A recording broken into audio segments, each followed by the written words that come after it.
vamos dar início ao nosso último culto de pregação do ano de 2020. É verdade, já passou mais um ano praticamente. E vamos dar início a esta mesma reunião cantando o hino número 183. 183. Como estamos ainda muito próximos da data em que se celebra o nascimento de Jesus Cristo encarnado, diz-nos este hino: cantai que o Salvador chegou. É uma boa nova para toda a humanidade. Cristo Jesus encarnou para ser o Salvador. Música.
Obrigado, Senhor, porque desde que tu viestes não há festa maior que a tua pessoa.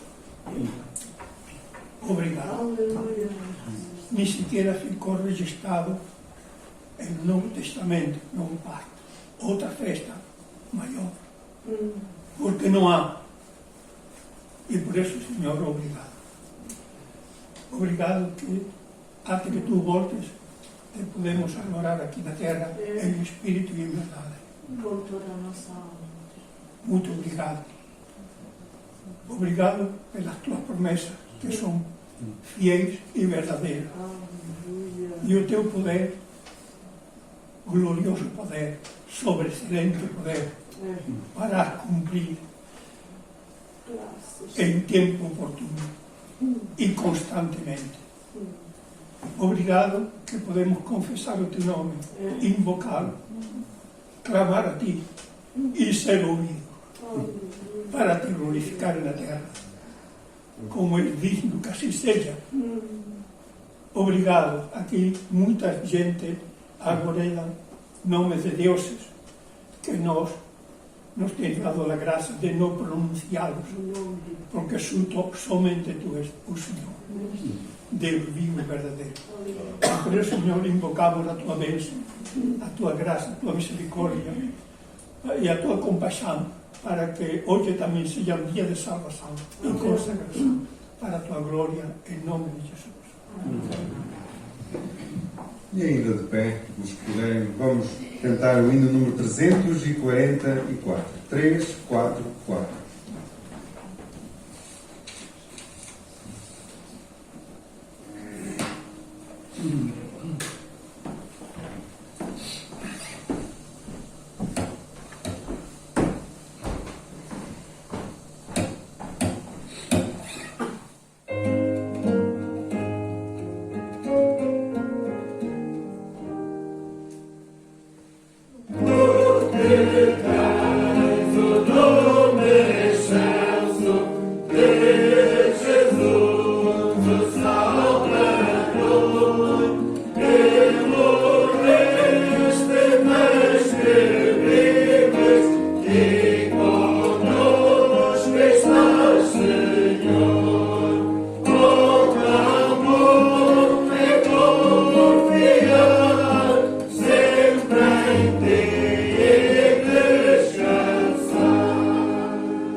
Queria deixar convosco alguma informação, além dos pedidos de oração que serão projetados. Também informar que a nossa irmã Adelaide Gomes continua internada, já fez alguns exames, mas continuará internada até que o seu ritmo cardíaco estabilize. Não nos esqueçamos de orar pela nossa irmã também. Também o Filipe Marques já está connosco esta manhã, pelo menos já tem autorização para sair de casa, e a sua recuperação já também está processando. Não nos esqueçamos de continuar também a orar para que o Senhor continue operando no seu corpo também. Temos uma apresentação para fazer. O nosso irmão Cláudio Martinovski e o Gavin também, e as respectivas esposas, eles estão fazendo um trabalho em Leiria e Marinha Grande, como é do conhecimento dos irmãos, e como se aproxima o fim do ano, eles enviaram, digamos que um relatório do seu trabalho ali na Marinha Grande e Leiria. Vamos depois então prestar atenção àquilo que eles, à informação que eles têm para nós no vídeo que vai ser projetado.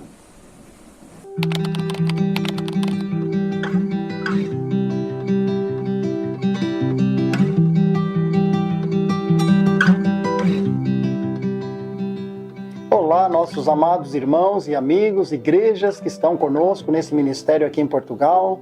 Olá! É uma alegria que podemos finalizar o ano trazendo a vocês informações através desse vídeo. Muitos de vocês já estão conosco desde 1984, quando começamos o ministério.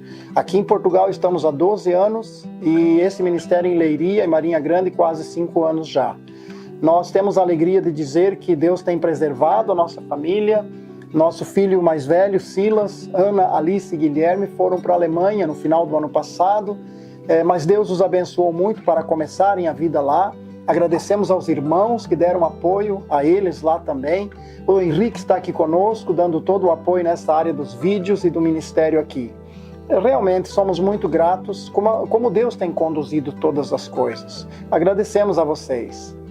Nós queremos apresentar então algumas informações gerais sobre o trabalho e, claro, deixamos com vocês também a oportunidade de perguntarem depois por áreas que talvez não tenhamos mencionado aqui.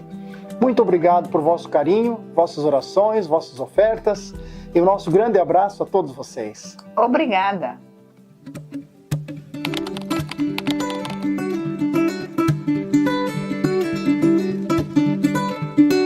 Vocês devem estar a se perguntar como é que fazemos o trabalho aqui e queríamos dizer um pouco de cada parte desse trabalho, como é que funciona. Aquela escola de línguas em Leiria, tanto eu e Deise quanto Gavin e Janete estão envolvidos, a finalidade é criar o primeiro contato com as pessoas, é chamado um pré-evangelismo. E também o Gavin, com os cursos de inglês através da Bíblia, tem essa finalidade, criar uma ponte para a Bíblia Sagrada, para o Evangelho de Cristo. Nós tínhamos a sala até junho, a sala que nós chamávamos de Espaço Graça. E tivemos que deixar porque não valia a pena continuar com a situação da pandemia. Pensamos que no futuro podemos ter uma sala maior e assim termos todos os nossos programas lá. Mas enfim, deixamos a sala que tínhamos, continuamos com esses contatos do inglês, no caso do Gavin. Nós aqui temos os grupos familiares, também os livros de William MacDonald. Somos muito gratos ao irmão Andreas Lindner, da igreja em Salzburgo, Áustria, por esse material que nos dá apoio também para esses contatos. Outra área também são as refeições que preparamos, convidamos uma família para uma refeição em nossa casa, o Gavin também faz muito isso. Isso tem sido uma grande bênção, porque abre amizade, contatos iniciais e logo em seguida podemos entrar então com um curso bíblico, como fizemos na casa do Janderson e Laine e também com a Célia. Nós temos dado informações sobre isso, mas o que queremos dizer é que estamos muito felizes porque o Janderson tomou uma decisão, confessou a Cristo como Salvador agora nesse mês de novembro. Também há uma senhora, a Karine, que ela tomou uma decisão e nós estamos acompanhando agora. É um pouco difícil com a situação da pandemia, não termos todas as reuniões presenciais, mas graças a Deus temos a página também de comunicação do WhatsApp com as famílias e continua a ser instrumentos para esse primeiro contato. O Henrique também entrou num grupo chamado Steiger e tem desenvolvido mais nessa área do evangelismo, inclusive numa demonstração prática do amor cristão. Ele ofereceu serviços gratuitos aqui para o restaurante vizinho, materiais que o restaurante precisa de divulgação e desta maneira criar este elo de amizade, esta ponte para anunciar o evangelho. Logo que tivemos essa situação de não poder nos reunir presencialmente, nós começamos a investir nessa área dos vídeos com Rota 90 Graus. Tem sido um prazer, mas não é tão fácil também fazer esse trabalho. Nos alegramos porque temos resultados, como por exemplo, uma senhora que demos estudos bem no início, quando chegamos em Marinha Grande, agora ao ver os vídeos foi novamente motivada a voltar a estudar a Bíblia. Sem dúvida, não é tão fácil, mas o Henrique tem feito um trabalho também muito bom nesta área. Para mim é um prazer poder ajudar meu pai nesse trabalho, na parte técnica de vídeo e filmagem, edição. E já são mais de 100 vídeos desde março. E realmente é um prazer poder usar desses dons e talentos que Deus tem dado. Graças a Deus por isso. E nós pedimos que continuem orando por nós, pela Rota 90 Graus. Se for uma bênção na sua vida, faça disso também um motivo de oração. Uma segunda situação são mesmo, como já falamos do Janderson, da Karine, são os cursos, não somente o programa que nós chamamos de descobrimento, para uma pessoa que não conhece a Bíblia, descobrir Deus nas Escrituras, mas também o programa de transformação, que é para fortalecer a fé dos crentes. E graças a Deus temos vários irmãos participando, tanto os homens, porque fazemos grupos de homens e grupos de mulheres. Então a Deise tem um grupo juntamente com a Janete, também a Deise tem com outra senhora esse encontro semanal. Nós com os homens também, há um irmão lá de Lisboa que participa, outros do Brasil, e nós estamos muito felizes porque Deus nos deu essa possibilidade de edificar os irmãos desta forma, mesmo quando não podemos estar sempre reunidos. Já falamos no início que nós tivemos a perda, diríamos assim, a ida do Silas e família para a Alemanha. Constantino e a Dinela foram também para a Alemanha neste mês de outubro. Isso também, claro, mexe conosco, porque somos em poucos e ainda esta família que estávamos trabalhando, discipulando, e eles foram embora. Mas Deus enviou duas famílias que estão sendo de grande bênção aqui conosco. Sandro e Ana Paula e seus filhos, e também André e Patrícia e filhas. Nós estamos muito gratos a Deus por eles vão se apresentar agora. Olá, boa tarde, boa noite para vocês, bom dia. Essa é a nossa família, família Reis. Esse é o Miguel, Ana Paula, Isabela e a Isabela. Nós moramos em Leiria, conhecemos a família do Cláudio, convivemos aqui com eles na Marinha Grande. Estamos desenvolvendo também um trabalho junto com irmãos lá na Caranguejeira, onde a gente mora. São 3 famílias que a gente já está visitando para falar da palavra de Deus. Isso tem trazido muita edificação, tanto para nós quanto para eles, e uma alegria imensa também aqui para a família do Cláudio. Além disso, nós temos um canal no YouTube, o qual a gente usa para divulgar a nossa vida aqui em Portugal. Isso tem ajudado bastante também na disseminação da palavra de Deus. Olá, eu sou o André, a minha esposa. Patrícia. Temos 2 pequenininhas, a Esther com 2 anos e a Ruth com 5 meses. Tem sido um privilégio, juntamente com o Cláudio, a Daisy, o Henrique, o Gavin e a Janet, de podermos trabalhar juntamente para a obra do Senhor aqui em Portugal. Algo em particular que a nossa família tem aprendido é abrir as nossas portas para aqueles que não conhecem a Cristo Jesus.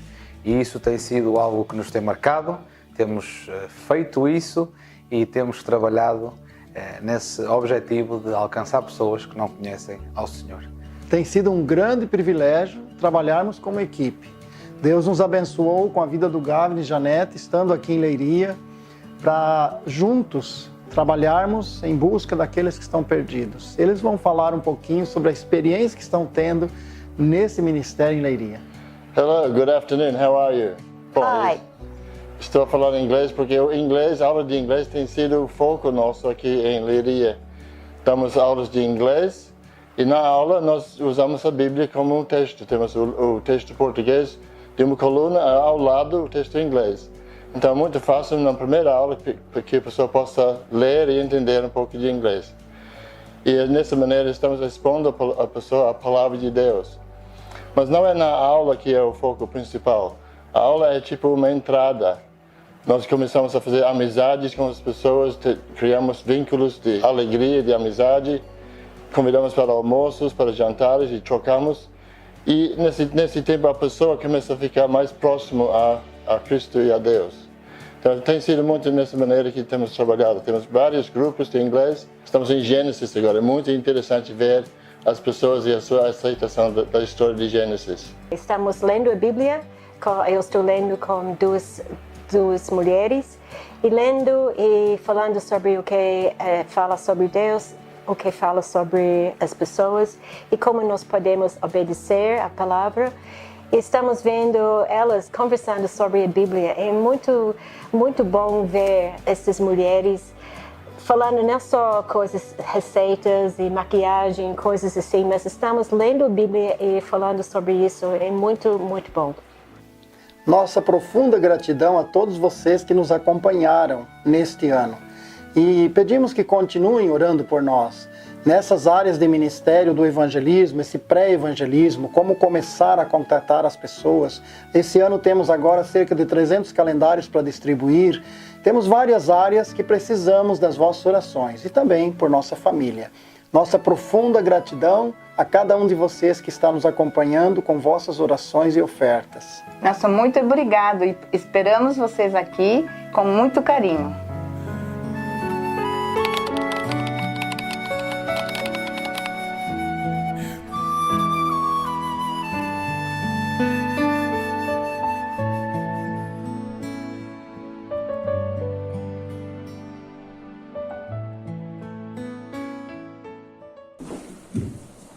Não nos esqueçamos deste trabalho que os nossos irmãos estão a desenvolver ali, orando por eles e por aquilo que o Senhor poderá fazer através do seu serviço.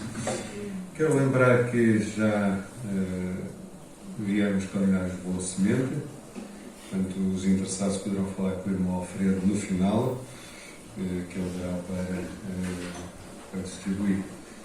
E também o nosso irmão Alfredo tem algo para partilhar com os irmãos, que eu ia chamar agora aqui à frente, se faz favor.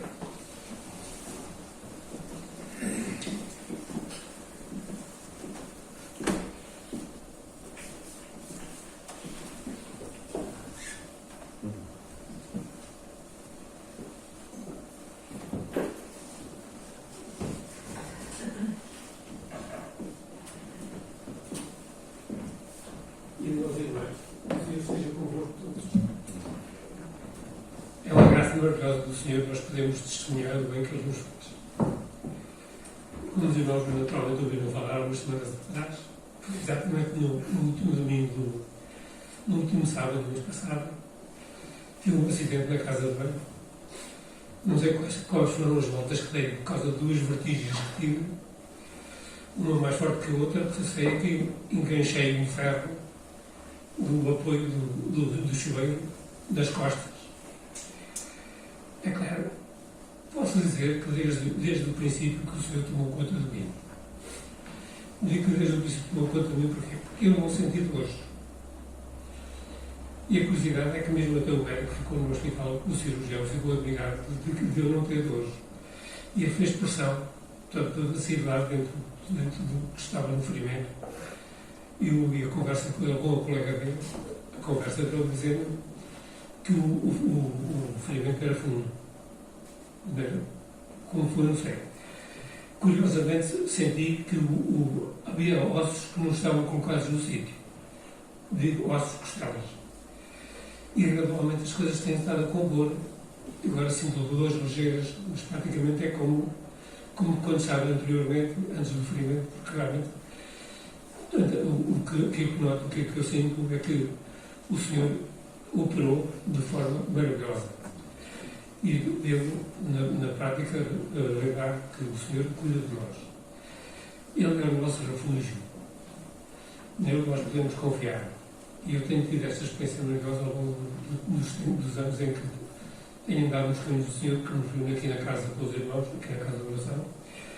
Realmente é muito importante, tem sido muito importante para mim na minha vida e na vida da minha família, embora eles não entendam isso, a multidão de bênçãos que o Senhor nos tem dispensado.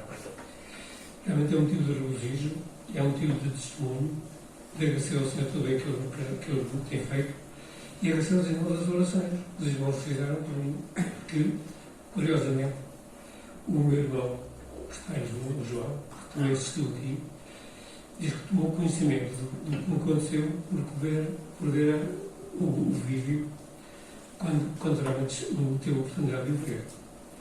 E então deu conhecimento a mais pessoas, nomeadamente a outros irmãos e irmãs que tiveram o cuidado de orar. Quero agradecer aos irmãos as vossas orações, que o Senhor realmente nos abençoe a todos e que nos permita, em todo o tempo, por todos os motivos, dar bom testemunho do seu nome. O bom testemunho do seu nome é a salvação que nós devemos anunciar a todas as pessoas. Meus irmãos, muito obrigado. Em nome do Senhor.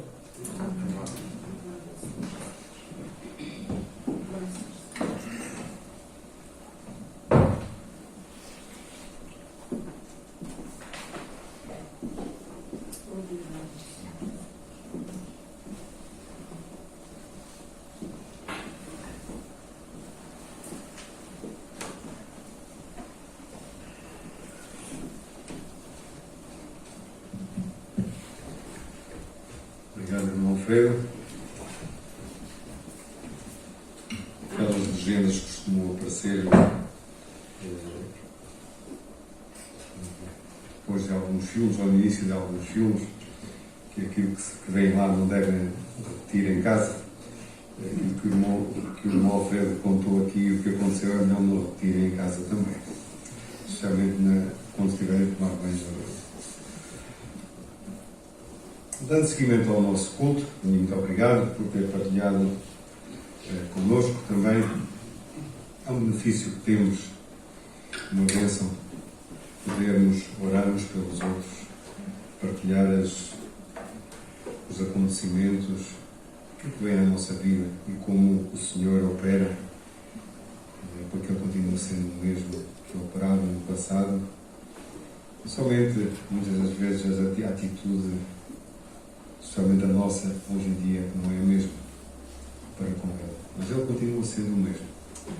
Deus soberano, detentor de todo o poder e de toda a glória. Vamos dar continuidade ao nosso culto e vamos aproveitar e levantar a nossa oferta para a obra do Senhor, a qual se destina aos membros da Igreja. Então, as nossas visitas não devem sentir-se constrangidas a contribuir. E vamos ficar de pé enquanto cantamos o hino número 399. 399. E muitas são as lutas por que temos passado, mas o Senhor continua sendo fiel. Permanece sempre fiel, o que não se pode contradizer. Não diz uma coisa hoje e amanhã pensa outra vez e diz outra coisa. Nós muitas das vezes somos assim, não é verdade? Mas Deus não. Continua fiel a si mesmo e à sua palavra. E disso podemos ter a certeza. Quem tentará alguma coisa contra nós, é Ele quem nos defende, é Ele quem nos guarda. E essa é a certeza que temos. E chegou a altura de escutarmos a palavra de Deus, e para nos transmitir esta manhã está connosco o Tiago, que eu não apresentei há pouco, mas muito obrigado por ter vindo até aqui para partilhar connosco a palavra que o Senhor te tem confiado, e vamos estar atentos àquilo que o Senhor tem para nos dar esta manhã.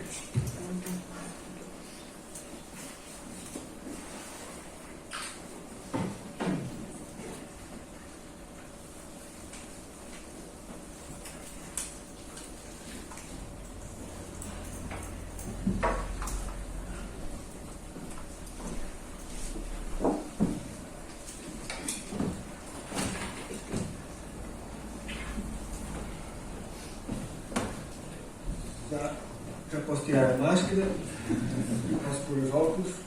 Quem tem óculos sabe que estas duas coisas não são muito compatíveis. Saudações da Igreja da Pampilhosa, saudações da minha esposa e da Belinha. Acho que ela ainda não sabe muito bem o que são saudações, mas manda na mesma. Não puderam ouvir. Estamos todos bem, a Denise está. Ela disse para não contar, mas ela está com uns enjoos, porque 2021 vem com uma surpresa por aí. E pronto, mais um dia. Está ali um telemóvel, estão a gravar, está aí para a internet. Então, pronto. São as pessoas lá em casa. Não se esqueçam de dar like e subscrever. Na Pampilhosa também já tivemos que nos adaptar e, graças a Deus por isso, a pandemia de alguma forma obrigou-nos a isso e trouxe resultados que nós também não esperávamos. De vez em quando eu vou dar lá uma vista de olhos no número de visualizações dos vídeos, porque as nossas mensagens vão todas para o Facebook e para o YouTube. E temos centenas por vídeo, então muito mais do que a audiência normal na igreja. Não sabemos até que ponto é que as pessoas que vão ver assistem a mensagem toda, mas pelo menos ali naqueles meios em que as pessoas se conhecem muito, não é? Os meus familiares, os amigos do Facebook são pessoas ali da terra. É uma forma também de transmitir que a pandemia assim nos obrigou.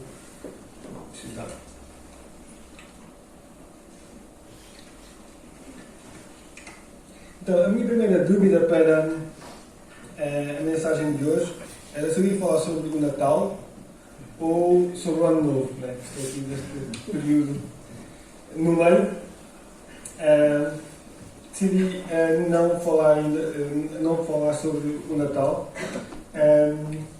Eu gosto muito desta época e acho que há muita coisa para meditar, claro, na vida do nosso Senhor Jesus e a forma como Ele encarnou, mas pensei que se calhar já tinha esse tempo passado, apesar de que se a vossa casa foi como a minha, neste momento ainda está cheia de restos de Natal, porque pronto, cada um passou o Natal na sua casa, mas mesmo assim teve que haver o peru, a lasanha, a mousse, o folar, o bolo, o outro bolo e as filhoses.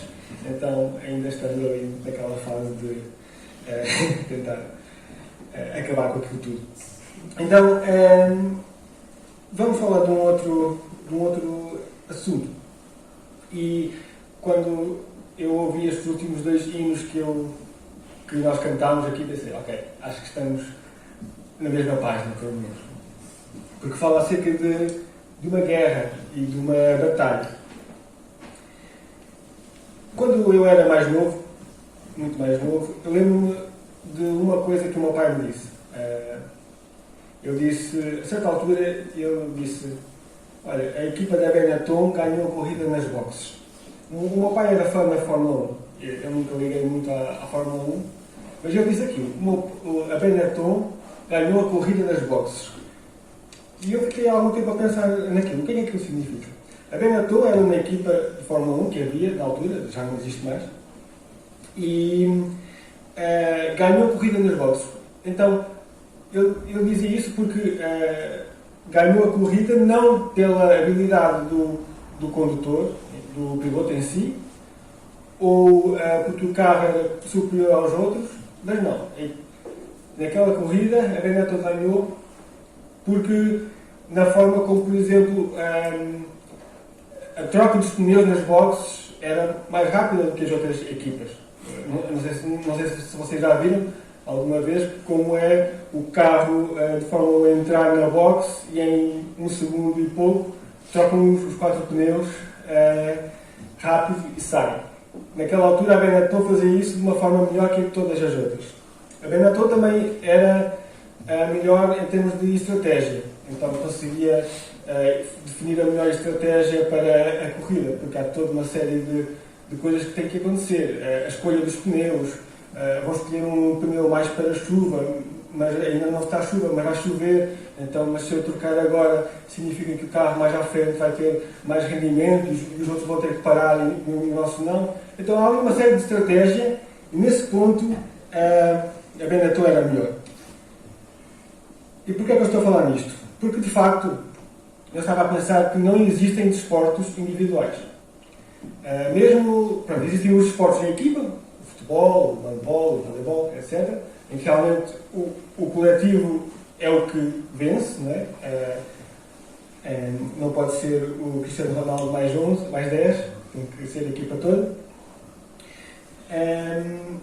Mas há outros desportos em que parece que são desportos individuais, em que é uma pessoa que está a correr, ou a saltar, ou a conduzir um carro.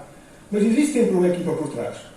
O treinador, o preparador físico, a família, porque não, os amigos, tudo isso faz parte da equipa que faz com que aquela pessoa seja a mais apta e a mais eficaz possível e consiga até vencer outros atletas que se calhar tinham mais talento natural. E esta passagem na qual vamos meditar hoje fala acerca deste trabalho em equipa também. Vamos ler em Êxodo, capítulo 17.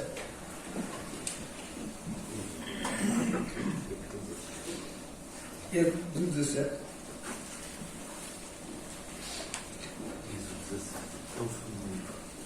E os versos 8 a 16.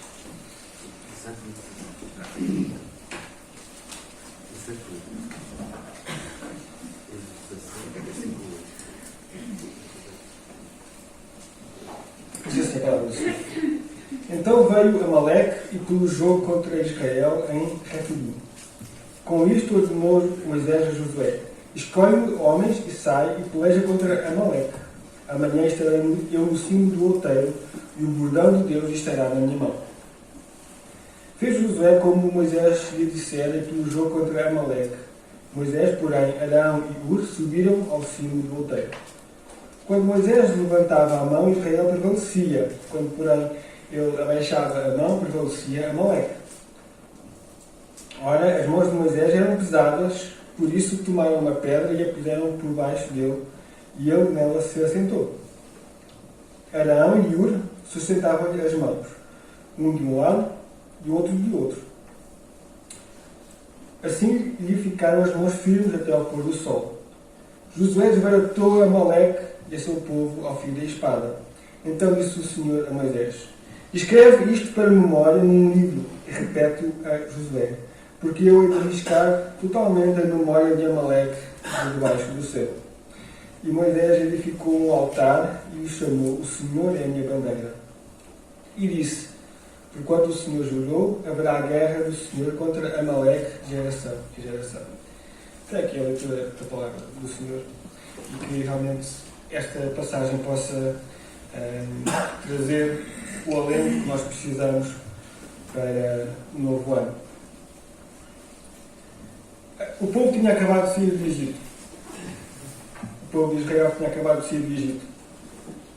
Não tinham passado muitos dias desde que o povo tinha visto as 10 pragas com as quais Deus libertou o povo da escravidão. Tinha passado pelo Mar Vermelho e nesta caminhada Deus já tinha dado água. Houve o sinal das águas amargas que se tornaram em doces. Houve também o sinal da água que saiu da rocha, esses 2 milagres. Deus também já tinha enviado um maná para o povo comer. E em todas estas fases, Deus já tinha sido mostrado a sua fidelidade. Mas era necessário também Deus mostrar uma outra coisa. Mostrar que Deus era capaz de proteger o povo de Israel. O povo de Israel estava a ir para uma terra que manda leite e mel, quando o Senhor manda esse leite e esse mel. Aquele terreno não era propriamente muito fértil, era montanhoso e também era um terreno com perigos e com inimigos de todos os lados. Os reinos da Síria de um lado, do Egito do outro, do lado do mar vinham os filisteus. Então, se não fosse o Senhor a dar a água, a dar, como lemos também lá em Deuteronômio, a dar a chuva no momento certo, para que as plantações crescessem, se não fosse o Senhor a dar a proteção que eles precisam, este povo, que não era assim tão numeroso, não era assim tão forte, ia ser dizimado. Então, esta passagem no deserto servia também para isto, para que Deus fosse provando a sua fidelidade e para que o povo pudesse provar essa fidelidade e aprender a confiar no Senhor em todas as suas dificuldades. E esta é a primeira batalha de Israel contra outro povo. Até aqui já vemos que Moisés teve alguns problemas, mas eram problemas com o povo, murmurações dentro do povo, alguma oposição interna, pessoas que dentro do povo começavam a murmurar e a criticar Moisés e a criticar até o próprio Deus. Desta vez a oposição vem do lado de fora. É um povo estrangeiro, um povo estranho. Este povo de Amaleque, ou os Amalequitas, é um povo descendente de Esaú. Então, da linhagem que não foi uma linhagem escolhida. Era um povo nómada, então eles não se fixavam muito em cidades, e por isso era um povo muito difícil de lutar, porque era um inimigo invisível. Logo lá mais para a frente, em Deuteronômio, vemos que era um povo que Israel estava a atacar numa frente e vinha outros amalequitas e atacavam pela retaguarda para apanhar os que já estavam fracos e iam ficando para trás. Então era um povo traiçoeiro. E apesar de que aqui o Senhor promete, no verso 16, o Senhor jurou que haverá a guerra do Senhor contra Amaleque de geração em geração. Então, os amalequitas de facto foram destruídos, mas já só no tempo de Saul, ou lá mais à frente, é que eles foram completamente destruídos. Era um povo não muito fácil de apanhar. E este povo habitava na região do sul de Canaã, então era o primeiro povo que iria enfrentar Israel, ou que Israel iria ter que enfrentar. No verso 9, nós vemos que Moisés ordenou uma coisa a Josué. É a primeira referência que temos a Josué. Aqui já vemos que Josué tinha um papel importante, apesar de na altura ele ainda ser jovem. Ele estava de certa forma a comandar o exército. Diz aqui: escolhe os homens e sai e peleja contra Amaleque. Isto foi a ordem de Moisés a Josué. Então, nesse tempo não havia propriamente um exército profissional. Então, a guerra era feita com os homens que havia diante do povo. Então José andava a escolher, olha, tu anda comigo para a guerra. Era assim que acontecia. Então Josué fez isto e Josué liderou os homens na batalha. E Moisés disse outra coisa. Josué disse assim: amanhã, também no verso 9, estarei eu no cimo do outeiro e o bordão de Deus estará na minha mão. Aqui nós vemos já uma divisão de tarefas, não é? Então Moisés estaria no outeiro a fazer uma coisa e Josué estaria lá no campo da batalha. No outeiro podemos imaginar que Moisés via toda a batalha acontecer logo lá embaixo. E Moisés diz que o bordão de Deus estará na minha mão. Este bordão, este cajado, nós já conhecemos este objeto. Este foi o objeto que, de certa forma, é um símbolo do poder de Deus. Logo quando Deus falou com Moisés, dar-lhe a ordem, dizendo que ele iria liderar o povo para fora do Egito, e Moisés estava a inventar um monte de desculpas, Deus disse o quê? Olha, o que é que tu tens na tua mão? E Moisés tinha na mão um cajado, um pau, porque ele era pastor, não é? Era o que ele tinha. E depois o Senhor disse para Moisés jogar aquele cajado ao chão e ele transformou-se numa serpente, e aí começou uma relação de Deus com Moisés, no sentido que Moisés começou a experimentar alguns sinais da parte de Deus. Esses sinais foram-se amplificando também usando esse cajado. Mais tarde esse cajado, Moisés fez esse sinal de jogar o cajado no chão e o cajado transformou-se em serpente, mas Faraó também mandou chamar os seus mágicos, fizeram a mesma coisa, mas a serpente de Moisés comeu as outras serpentes. Depois, este cajado também foi usado nas pragas, em várias pragas. Por exemplo, Moisés tocou com o cajado no rio Nilo e ele transformou-se em sangue. Tocou no pó e o pó transformou-se em piolhos. Também ele foi usado na praga dos gafanhotos. Foi usado na travessia do Mar Vermelho. Então, alguém que se calhar fosse mais supersticioso olhava para aquele cajado e se calhar podia pensar: este cajado é mágico, este cajado é poderoso. Não, o poder vem de Deus. E, infelizmente, há muitas pessoas supersticiosas que se agarram a objetos como se o objeto em si tivesse algum poder em si mesmo, algum valor. E infelizmente, isto são ideias que até entram no meio evangélico. Eu morei 2 anos e meio no Brasil e aquilo é assustador o que algumas igrejas, se é que podemos chamar assim, fazem com objetos. Existe óleo, existe, por exemplo, colocar um copo de água em cima da televisão ou ao lado do rádio, porque depois as ondas vão abençoar aquela água e de repente aquela água é especial e dá para beber ou dá para aspergir numa casa. Existe, às vezes, um manto, um lenço, não é?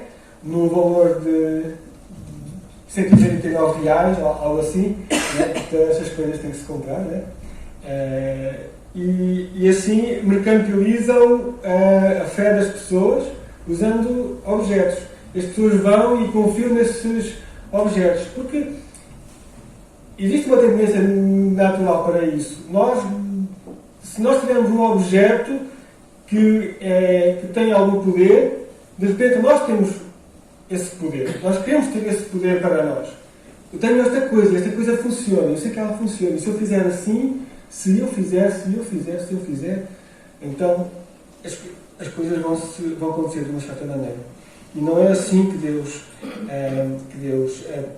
trabalha. E vamos ver mais à frente mais sobre isto. No verso 10, lemos então que Moisés foi para o cimo do outeiro e com ele Arão, irmão de Moisés, que não sabemos muito bem quem é, alguma tradição dizia que era o cunhado de Moisés, marido de Miriam, mas não sabemos muito bem. Então, aqui, como eu falei, já existe uma certa divisão de tarefas. Havia o grupo do outeiro e o grupo que estava embaixo na guerra. No verso 11, nós vemos então o milagre. O milagre porque é Deus a intervir de uma forma sobrenatural. O que é que acontecia? Quando Moisés levava o seu bordão, Israel estava a vencer na batalha. Quando Moisés baixava, os inimigos, os amalequitas, prevaleciam. O que é que isso significa? Mais uma vez, será que era o cajado que tinha algum poder? Não. Nós podemos imaginar que o gesto de levantar aquele bordão, aquele cajado, é um gesto de louvor, um gesto de adoração. E na palavra de Deus nós vemos muitas vezes a associação do gesto de levantar as mãos com oração, com adoração, com intercessão. Então, quando Moisés está a fazer isto, está a interceder pelo povo. Está a pedir a Deus a bênção de Deus para aquela batalha. Hoje em dia nós, só para dar esta nota, nós costumamos orar com as mãos para baixo e baixamos a cabeça. Também não está nada errado com isso. Estou apenas a falar de como eles oravam nessa altura. E também no Novo Testamento vemos Jesus a falar sobre isso. Às vezes também contra isso falava contra os fariseus que faziam gestos exagerados também para se evidenciar. Então não é o gesto em si que é importante, é a atitude do coração. Então, quando Moisés levantava as mãos, o povo prevaleceu, o povo de Israel. Mas a certa altura Moisés ficou cansado, ele já tinha mais de 80 anos nesta altura, então o que fizeram foi pegar uma pedra para ele se sentar. Esta pedra tem um significado também, ou simboliza também, de certa forma, a presença de Deus. Durante esta caminhada no deserto vemos a pedra muitas vezes a simbolizar alguma coisa importante, a pedra da qual veio a água por duas vezes, uma aqui mais atrás e outra mais à frente. Também quando o povo erguia um altar com pedras, então simbolizava de alguma forma a presença de Deus. E a pedra como algo sólido em quem nós nos podemos confiar. E Moisés estava sentado, estava de certa forma confiado naquela pedra. Mesmo assim, não era o suficiente. Mesmo assim, ele precisava da ajuda de Arão e Hur. Então nós podemos imaginar este episódio.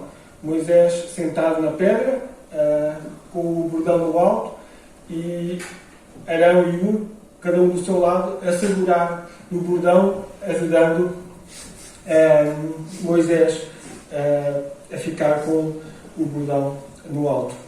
E enquanto isto acontecia, os israelitas iam vencendo, até que venceram. Diz aqui no verso 13, Josué desbaratou a Amaleque e a seu povo aqui da espada.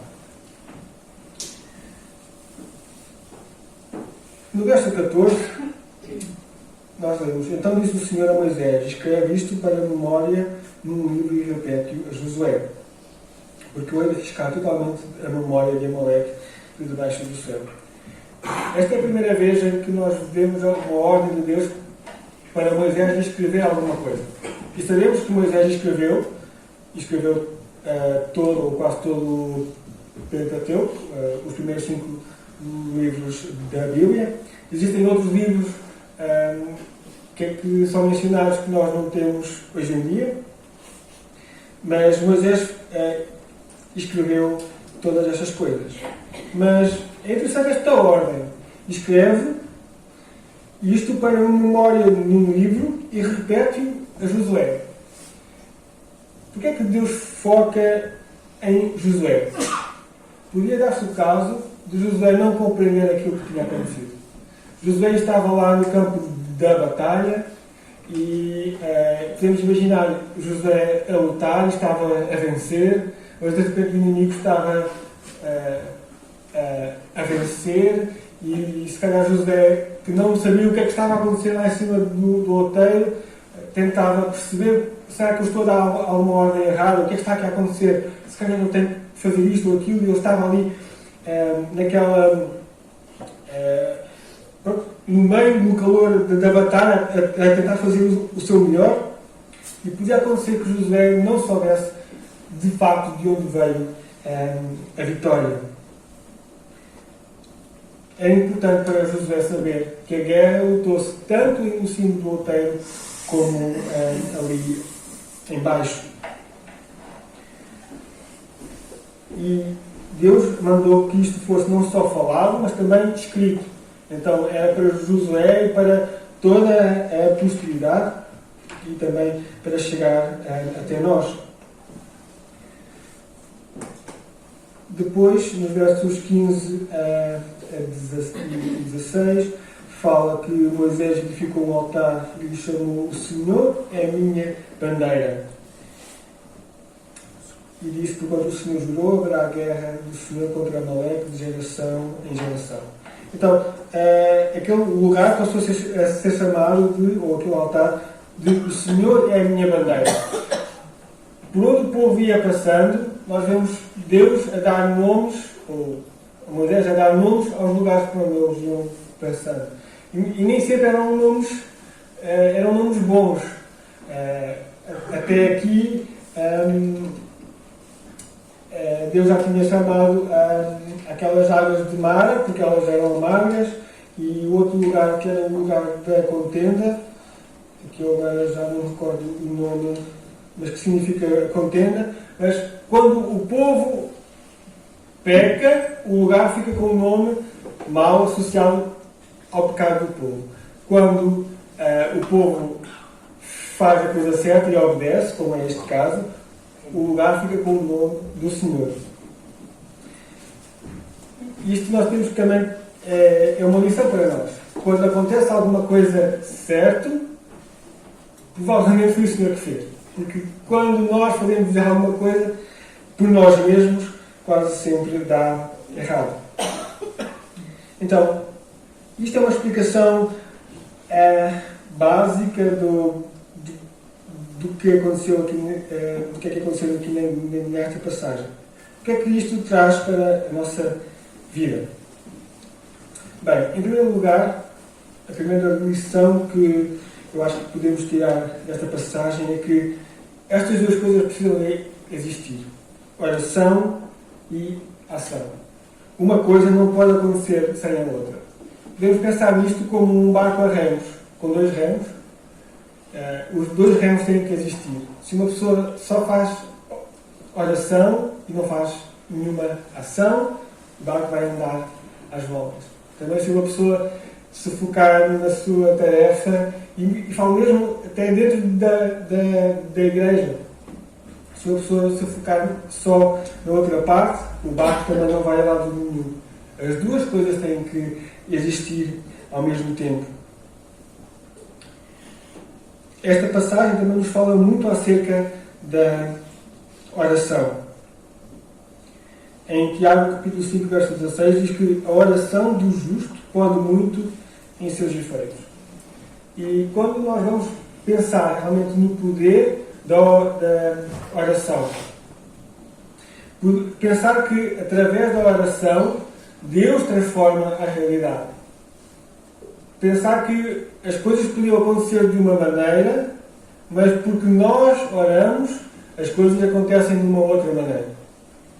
Isto é maravilhoso e faz-nos realmente humildes, mas ao mesmo tempo participantes desta obra de Deus. Porque é que Deus escolheu este meio para trazer a vontade dele aqui para a Terra? E nós não sabemos, ou pelo menos eu não sei, se alguém souber, depois pode dizer. Eu não sei porque é que Deus fez isto. Porque, acreditem, Deus não precisa das nossas orações para fazer alguma coisa. Não é como outros povos acreditam que quando nós adoramos o nosso Deus, ele fica com o poder para fazer coisas. Não é isso. Deus já tem todo o poder. No entanto, ele escolheu este meio da oração para que, através da oração, a vontade de Deus ocorra aqui na Terra. Exatamente como o cajado. O cajado em si não tem poder nenhum, mas Deus usa aquele cajado como o veículo pelo qual a vontade de Deus, o poder de Deus, se manifesta aqui na Terra. Então, a oração não é um meio para nós controlarmos a Deus. Não é como eu falei há pouco, daquele objeto que as pessoas têm e que pensam que por terem aquele objeto conseguem fazer alguma coisa sobrenatural porque elas têm controle sobre o objeto. Não é isso. A oração é um meio pelo qual Deus nos controla a nós, em primeiro. E não só a nós, mas controla a realidade que acontece aqui na Terra. Não sei porque é que Deus quis fazer isto, desta maneira. Sei que Deus fez isto. E sei que somos exortados muitas vezes a orar sem cessar. E é-nos dito muitas vezes na palavra de Deus que a oração produz efeitos. Vemos o Senhor Jesus que orava mais que todos os seus discípulos, apesar de ele ser o próprio Deus. Porque é que Jesus fez isto? Existe também uma componente de relacionamento com o Pai. Mas temos que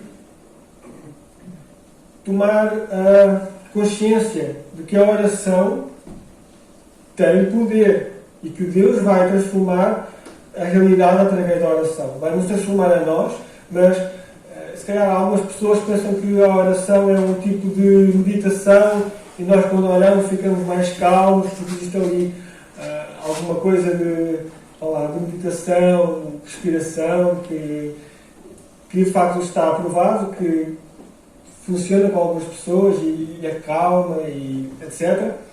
Mas a oração ao nosso Deus é sobrenatural. Altera a realidade de uma maneira sobrenatural. Milagres acontecem por causa da oração. É um trabalho também de equipa. É outra lição que podemos tirar desta passagem. Existe a equipa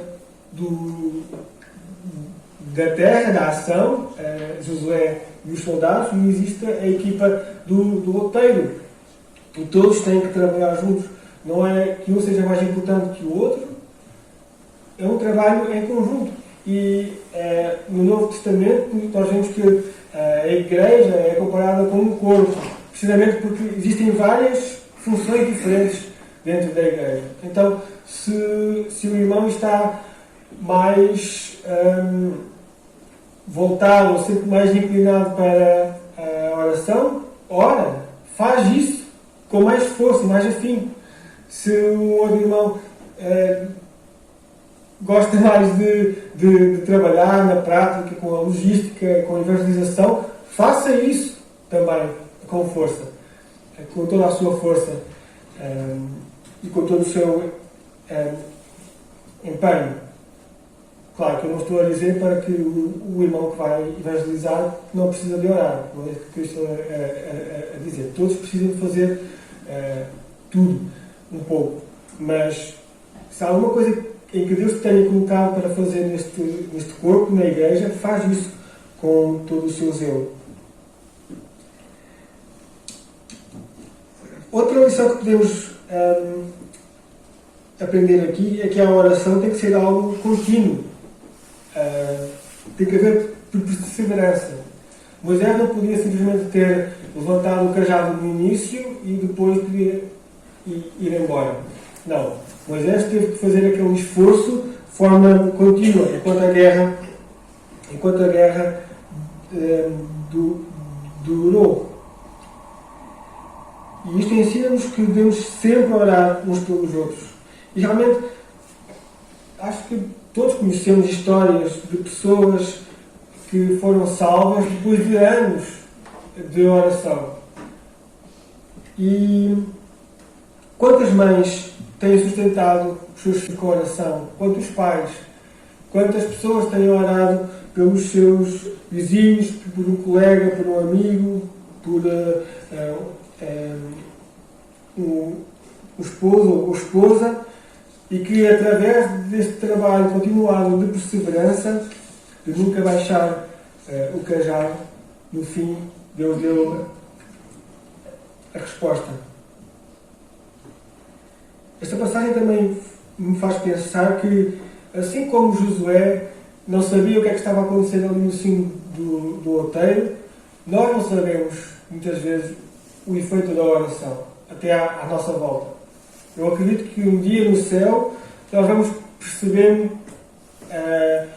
o poder da oração em muitos momentos da nossa vida. Olha, naquele momento eu estava em baixo e de repente Deus sustentou-me, mas porque uma pessoa orou por mim. Então, aquela oração que nós fizemos, olha, no fim resultou nisto. E nós não sabemos o que é que aconteceu. E eu acho que no céu vamos ser surpreendidos com muitas coisas que nós, infelizmente, hoje não conseguimos ver. Outra coisa, outra lição que é desta passagem é a memória. É muito fácil nós esquecermos o que Deus fez na nossa vida. E muitas vezes, apesar de termos um histórico de vitórias e de companhia com Deus, há um momento em que nós nos sentimos em baixo e facilmente nos esquecemos do resto. Assim como o povo de Israel muitas vezes se esqueceu de Deus, apesar de ter experimentado tantos milagres ao longo da travessia do deserto. Outra lição desta passagem é que esta batalha foi a primeira do povo de Israel.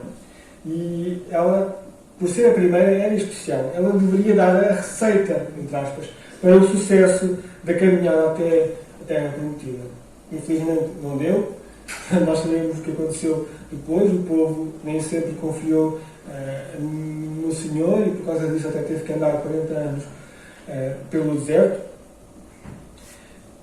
Mas nós também temos esta receita, entre aspas, para a nossa vida. Atenção, a oração não serve para controlar a Deus como eu já referi. Mas esta é a nossa forma que temos para trabalhar e para fazer avançar Deus na nossa vida, na vida da Igreja e nos que estão à nossa volta. Nós estamos a começar um ano novo, né? Quase, e um ano novo que certamente vai ter muitos desafios.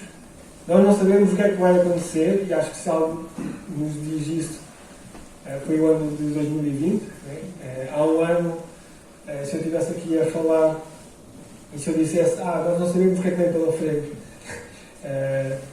realmente não sabíamos mesmo o que é que vinha por aí. Mas o que podemos saber é que Deus estará sempre connosco. E por fim, porque nós estamos a falar de uma passagem do Velho Testamento, mas Jesus estava com o povo neste momento também. Nós temos que olhar para o exemplo do Senhor Jesus. Sendo Deus, Ele orava ao Pai. Sendo suficiente e não precisando de ninguém, Ele pediu ajuda aos seus discípulos e envolveu os discípulos nesse trabalho. Porquê é que Jesus fez isso? Jesus podia ter feito tudo sozinho, mas não. Esta é a forma que Deus tem de trabalhar. Deus quer nos usar e quer usar-nos através das nossas ações, das nossas batalhas, mas também das nossas orações. E que realmente no fim deste ano de 2020 nós também possamos dizer: o Senhor é a minha bandeira, é no Senhor que eu confio, foi o Senhor que me trouxe até aqui e é Ele que me vai ajudar daqui para a frente. Que Ele nos ajude para o Senhor.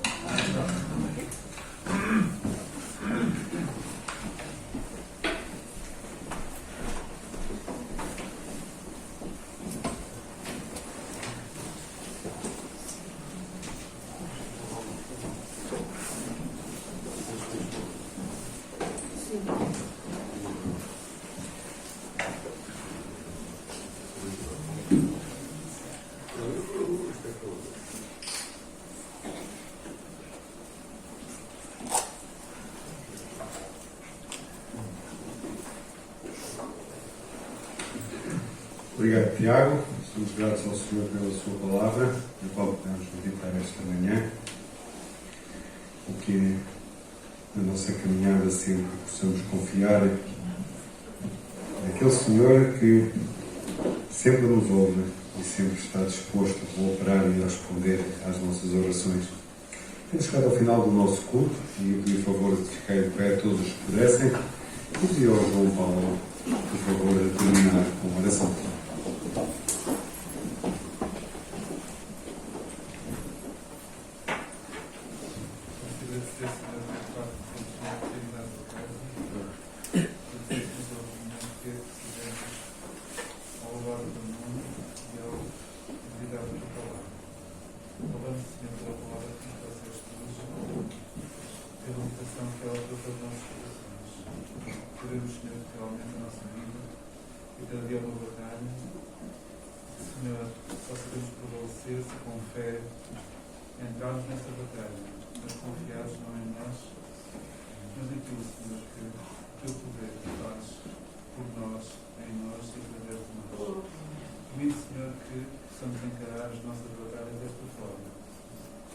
Sabemos, Senhor, que temos que dar o primeiro passo e temos que ir à batalha como José foi.